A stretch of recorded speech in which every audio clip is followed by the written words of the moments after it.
ও অখণ্ড সংহিতা বা অখণ্ড মণ্ডলেশ্বর শ্রী শ্রী স্বামী স্বরূপানন্দ পরমহংসদেবের উপদেশ বাণী ষষ্ঠ খণ্ড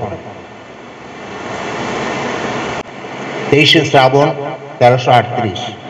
শুদ্ধ চিন্তা উপহার দাও। প্রাতে 9:30 ঘটিকায় শ্রী শ্রী বাবামণি কুমিল্লা দিগম্বরীতলা শ্রীযুক্তা যজ্ঞেশ্বর চক্রবর্তী মহাশয়ের ভবনে পৌঁছিলেন।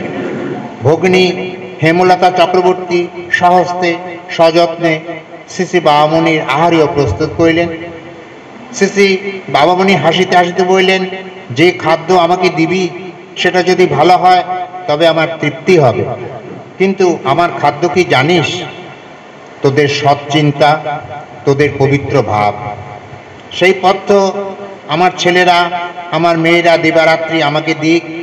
আমি তাদের কাছ থেকে সত্য চিন্তার অবিরাম পরিবেশন চাই। মিথ্যা চিন্তা, উদ্বেগ এসব তাদের জীবন থেকে দূর হোক।